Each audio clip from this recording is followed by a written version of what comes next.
दोस्तों, स्वागत है अपने YouTube चैनल ऑनलाइन ज्ञान सागर में। आज हम लोग हिंदी व्याकरण का टॉपिक संज्ञा के परिभाषा एवं उसके प्रकार के बारे में समझेंगे और यह भी जानेंगे कि किस शब्द में कौन सी संज्ञा है। ये जो एग्जाम में हर बार आता है तो इस संज्ञा का परिभाषा होता है तो जिससे किसी व्यक्ति, वस्तु, स्थान, भाव आदि के नाम का बोध हो उसे हम संज्ञा कहते हैं। जैसे सीता, कलम, पटना, बुढ़ापा, दूध आदि क्या है, संज्ञा का प्रकार है। जैसे संज्ञा के 5 भेद होते हैं। संज्ञा के 5 भेद होते हैं जो निम्नलिखित है। एक में होता है व्यक्तिवाचक संज्ञा जिसको कहते हैं प्रॉपर नाउन, जिससे किसी खास व्यक्ति का ही बोध, किसी खास वस्तु, व्यक्ति या स्थान का बोध होता है, उसी को कहते हैं व्यक्तिवाचक संज्ञा। और 2 में है जातिवाचक संज्ञा, यानी जिससे पूरे जाति भर का बोध हो। जैसे बोल दिए लाड़का, तो लाड़का कहला से जितने दुनिया में लाड़का है पूरा लाड़का जाति का बोध हो गया। अगर हम बोल दिए कि शहर कहला से पूरे शहर का बोध हो गया। उसी तरह जातिवाचक में पूरे जाति भर का बोध होता है। और 3 में समूहवाचक संज्ञा, जिससे समूह अथवा भीड़ का बोध, जिसमें समूह या भीड़ का रहता है उसमें कहते हैं समूहवाचक संज्ञा। और 4 में होता है द्रव्यवाचक संज्ञा, जिससे कोई चीज नापते हैं या तौलते हैं उसे हम द्रव्यवाचक संज्ञा में गिनती करते हैं। जैसे सोना का हम लोग तौलते हैं, जैसे दूध को भी तौलते हैं, तो ये हो गया द्रव्यवाचक संज्ञा में। उस तरह भाववाचक संज्ञा में जिससे किसी वस्तु के गुण का बोध हो, चाहे भाव का बोध, उसको कहते हैं हम लोग भाववाचक संज्ञा में। उसी तरह आप जानेंगे कि निम्न शब्दों में कौन सी संज्ञा है, यानी इस शब्द में कौन सी संज्ञा है उसके बारे में जानेंगे। जैसे एक में खुशबू है, तो खुशबू कहने से किसी खास लड़की का नाम आ गया, यानी खास। तो जब पढ़ रहे हैं जब जिसमें खास आ जाए, किसी व्यक्ति, चाहे किसी वस्तु, चाहे किसी स्थान, उसके कहते हैं हम लोग व्यक्तिवाचक संज्ञा। इस तरह खुशबू हो जाएगा, किसी खास लड़की का नाम है, इसको कहेंगे व्यक्तिवाचक संज्ञा। व्यक्तिवाचक संज्ञा हो गया। उसी तरह जैसे रामायण है, तो रामायण में जैसे ग्रंथ का नाम, किसी खास ग्रंथ का नाम है, जैसे रामायण, बाइबिल, महाभारत जैसे होता है, तो किसी खास ग्रंथ का नाम हो गया, खास है उसको कहते हैं हम लोग व्यक्तिवाचक। उस तरह रामायण हो जाएगा व्यक्तिवाचक संज्ञा। व्यक्तिवाचक संज्ञा हो जाएगा रामायण,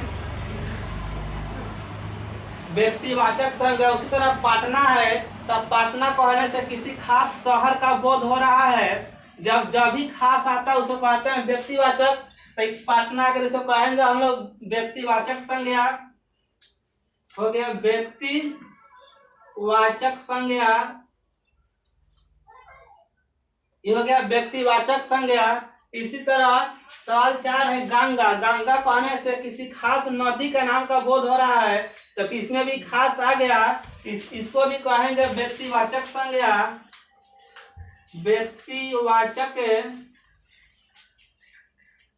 व्यक्तिवाचक संज्ञा।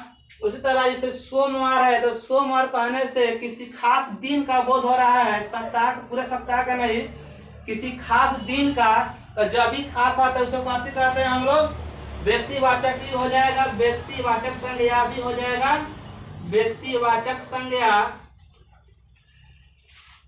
व्यक्तिवाचक संज्ञा। उसी तरह सवाल 6 है लाड़का, यानी लाड़का कहने से पूरे लाड़का जाति का बोध हो गया। तो जब जाति वर्ग का जब बोध हो जाएगा, जिससे उसे हम कहेंगे जातिवाचक संज्ञा। उसी तरह लड़का है, तो लड़का कहने से पूरे लड़का जाति का बोध हो गया, इसको कहेंगे हम लोग जातिवाचक संज्ञा। जातिवाचक संज्ञा, जातिवाचक संज्ञा। उसी तरह फल है, तो फल कहने से पूरे फल का बोध हो जा रहा है, कोई भी फल हो, यानी पूरे फल का बोध हो गया। तो जब भी पूरे फल का बोध है, यानी पूरे जाति का बोध हो गया, फल जाति का, इसे कहेंगे हम लोग जातिवाचक संज्ञा। जातिवाचक संज्ञा यानी पूरे फल का बोध हो गया। उसी तरह भाई है, तो भाई कहने से जितने भी रिलेशनशिप में भाई होगा सबको भाई कहेंगे रिश्तेदार में, ये हो जाएगा जातिवाचक संज्ञा, जातिवाचक संज्ञा। उसी तरह रेल है, तो रेल यानी सवारी का नाम आ गया, तो पूरे रेल को हम लोग रेल कहते हैं, इस चलते हो गया है इसमें, इसको कहेंगे हम लोग जातिवाचक संज्ञा में। अभी हो जाएगा जातिवाचक संज्ञा हो गया यह भी। उसी तरह यहाँ सेना है, यानी सेना कहने से पूरा सेना समूह का बोध हो गया। जब भी समूह आता है, जब भी समूह या समुदाय का बोध होता है, उससे हम लोग कहते हैं समूहवाचक संज्ञा। और सेना हो जाएगा समूहवाचक संज्ञा, सेना हो जाएगा समूहवाचक संज्ञा। उसी तरह सभा, सभा कहने से पूरे सभा यानी भीड़ हो गया। जब भी भीड़ चाहे समूह का बोध, उसे हम लोग कहते हैं समूहवाचक संज्ञा। सभा भी हो जाएगा समूहवाचक संज्ञा, समूहवाचक संज्ञा। उसी तरह मेला, तो मेला कहने से भी भीड़ हो गया, इसमें पूरे समूह का बोध हो जाएगा। क्या मेला अकेले नहीं होता है, समूह से बनता है, ये हो जाएगा समूहवाचक संज्ञा, समूहवाचक संज्ञा होगा मेला, तो समूहवाचक संज्ञा हो गया। उसी तरह चांदी आ गया, तो चांदी नापने तोलने में आ गया, जिसको हम नापते हैं या तोलते हैं उसे हम लोग कहते हैं द्रव्यवाचक संज्ञा। उससे हो जाएगा चांदी द्रव्यवाचक संज्ञा, इसको लिखेंगे द्रव्यवाचक संज्ञा। उसी तरह दही भी आ गया, दही को हम लोग माप कर बेचते हैं, यह भी हो जाएगा द्रव्यवाचक संज्ञा, द्रव्यवाचक संज्ञा। उस तरह अच्छाई, तो अच्छाई कहने से गुण का बोध आ रहा है। जब भी गुण के या किसी व्यक्ति का भाव का बोध हो, उसको हम लोग कहते हैं भाववाचक संज्ञा। तो गुण आ गया अच्छाई, तो इसको कहेंगे हम लोग भाववाचक संज्ञा, भाववाचक संज्ञा। उस तरह बुढ़ापा है, तो बुढ़ापा अवस्था बतला रहा है, सब भाव कैसा है, तो बुढ़ापा है, तो इसको भी हम लोग कहेंगे भाववाचक संज्ञा,